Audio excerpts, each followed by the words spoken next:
round 4 of the ABB FIA Formula E World Championship right here at Hyderabad City. All the teams are here, and what is very exciting is the qualifying is done and Mitch Evans from the Jaguar TCS Racing team is on pole position. But before we dive into the results, let's first take a look at how all of this began.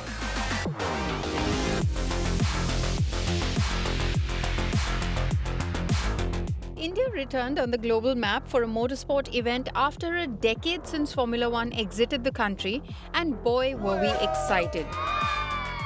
Formula E is the world's first all-electric racing championship that brings wheel-to-wheel racing action to city centres.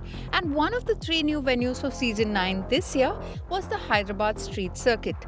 It has been only 18 months since the first conversation that we had originally with KTR, and frankly, I have to say that this is going to be a massive success tomorrow. We're going to have more than 25,000 people.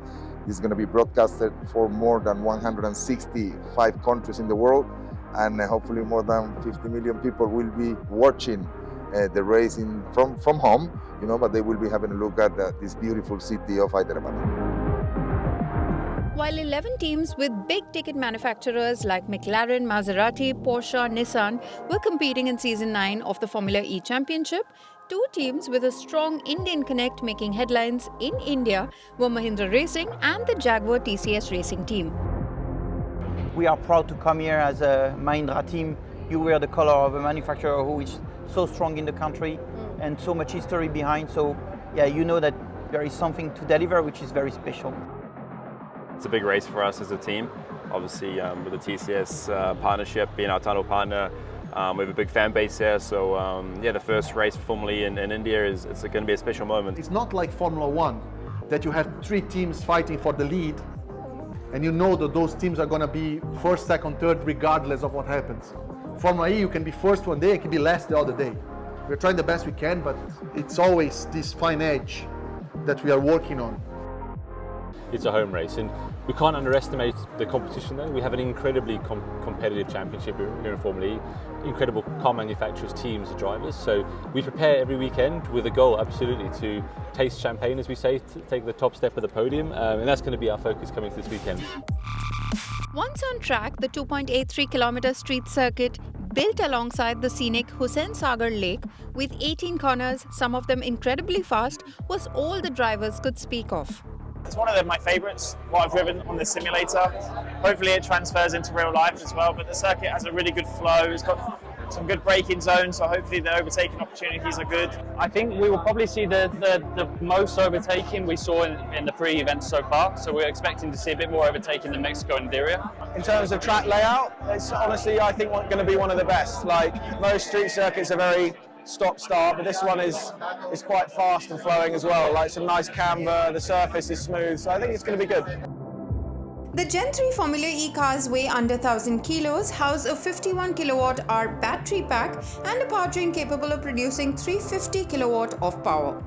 These race cars are capable of touching maximum speed of 320 kilometers per hour, and the drivers can recharge the batteries while racing through regenerative braking. Everybody says that the car is 40% efficient in terms of energy recuperation. It's a lie. The car is 93% efficient. The 40% takes into account all the energy during the whole race. But if you look at the braking, so if imagine you are accelerating and then there is a red light and you stop the car, it recovers 93% of the energy back. So this is an incredible number. It's like nothing in the planet is anything close to this. If this was the case in every road vehicle, we would have needed maybe half of the battery on them to have the same range in the cities. While everyone is frantically trying their very best to prepare the cars for the Formula E race right here in Hyderabad, there is one team that comes in as leaders in the team as well as the driver standings, and that is the Tag Heuer Porsche team. We're here to talk to the driver, Pascal Wehrlein. Pascal, you guys have had a crackling starter. The last 2 races you won, and are you planning to make this a hat-trick this weekend? For sure, yeah, we're trying hard. So new track, new challenge, first time here, and obviously with all the success in the last couple of races, we want more of that. Unlike Formula 1, where qualifying and race day are split by a day, Formula E runs the qualifying session and race on the very same day. Over 25,000 spectators, including the who's who from the film industry and other sporting communities, had flown in from various parts of the country to get a glimpse of the all-electric era of motor racing. After many drivers received a series of penalties for exceeding track limits, Jaguar TCS racing driver Mitch Evans landed a pole for the inaugural Indian e-prix. After a 10-year absence, as you know, after Formula 1 went away, we have a World Championship event, and which seems to be quite buzzing and happening. So it's quite nice to be here. Yeah. It's lovely to have a World Championship event back in India.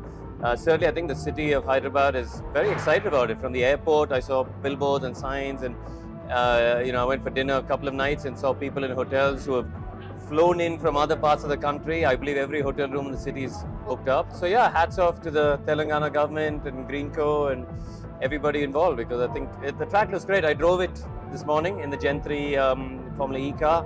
I did some laps to try and just get a feel of it, and they've done a great job. It's a dream come true, right? Because I've always wanted to have a race in India. It's been a burning desire, and I'm happy when I came a year and a half ago to meet the government of Telangana and talk to them, and they were very receptive to this idea. And literally in 13 months, I had my first meeting. We're having this race here. It's a great day for me. It's good to be able to expand the horizons of Formula E, and also for everybody over here to be able to see an event like this.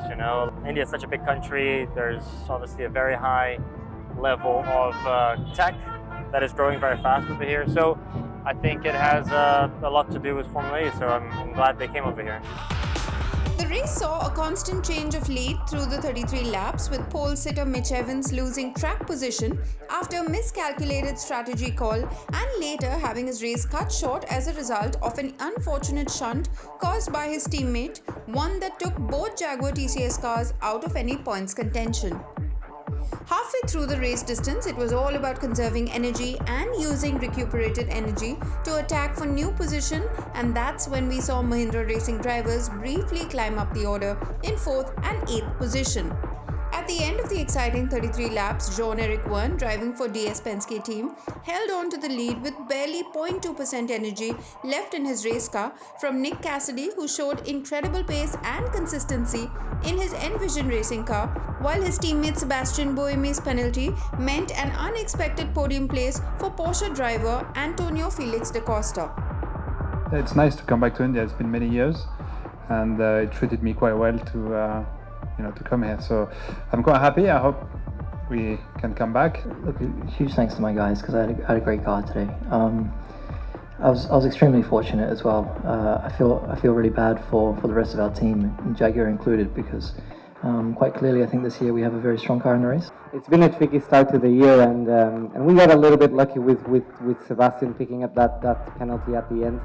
Nonetheless, a race going forward, that's always a good feeling. India's very first race with Formula E, as you can see, was a major success. The race itself delivered on all counts of excitement. We would have liked to see Mahindra Racing or the Jaguar TCS racing drivers end up on podium to double up the celebration. Nonetheless, the fact that this sport is so unpredictable is what adds to the excitement of it.